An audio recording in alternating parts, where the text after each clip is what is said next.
What's up, Vanguard people? This is Zach here. I got a tutorial for you guys. The tutorial is for Card Wars, the Adventure Time based card game. Some of you guys saw my unboxing and was asking for a tutorial, so I'll do my best to explain to you guys how I've learned to play this game. So the first thing to talk about when playing Card Wars is that there are different landscapes. Right now there are 5 different landscapes. The 5th one, Nice Lands, that you have to actually print out. Nice Lands is indicated by this symbol on cards that you'll find for decks. There's not a whole lot of Nice Lands cards right yet, but I think the trial decks that come out in the fall will include them. There's Blue Plains. There's the fern here that shows you Blue Plains cards that will be located on the top right of cards. A cornfield, like Jake played. Useless Swamp. I think this is a BMO type land. And the sandy lands, so the palm tree and the bug for swamp. So next we talk about the locations where you'll find all the information you need to know on a card. So first is the indication of the type that you need. So there's the type, this being the sandy lands. This is the cost to play it, 1 action. We'll get into actions later.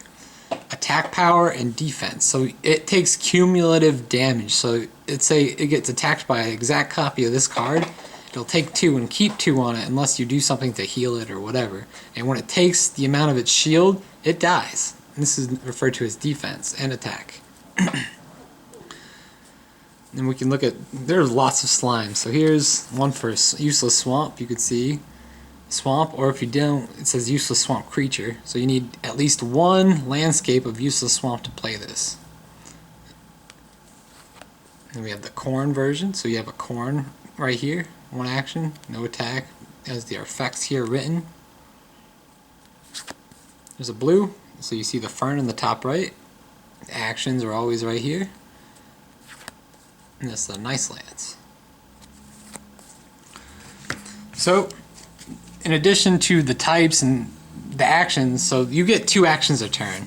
Unless you have a creature or spell that reduces the actions, the cost of this, or increases your own actions. So there are cards that let you gain actions. But you get 2 a turn and they refresh. You don't carry over, so let's say you don't use all of your actions in 1 turn, you just lose them, and you get 2 again the next turn.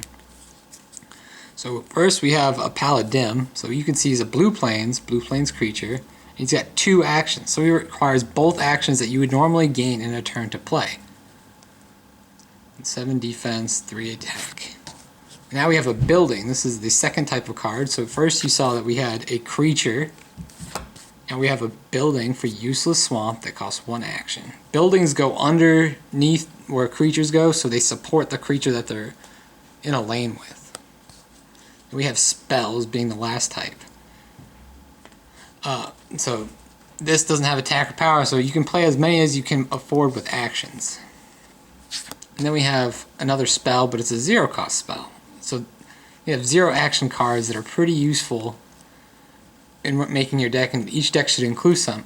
And this is a card that it's an example of reducing the cost. So this is called the Unempty Coffin. This is a very good card. Reduce the cost of your next creature that you play this turn by 2 actions. So it makes this guy 0.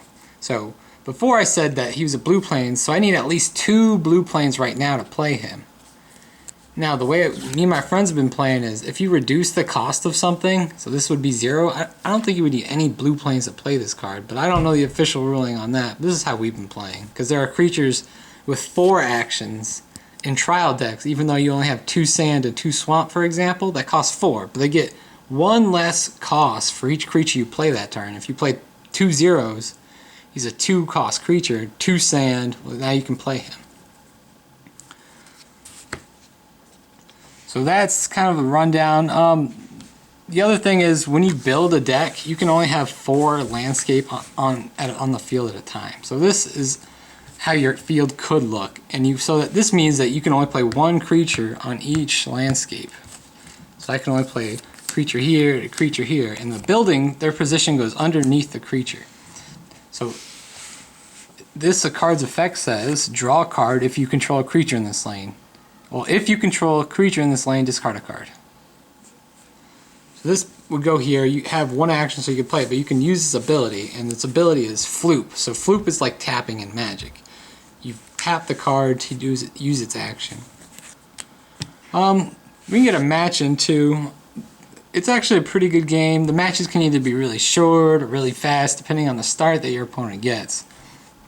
But it's a pretty fun game, pretty simple as you can see, and the rulebook that comes with it does an okay job of explaining things, but there are still a lot of questions. And I know that there was a big tournament for this somewhere on the East Coast in New York or something that used these cards in a tournament to get, I don't know, the king of Card Wars or the coolest guy in Card Wars.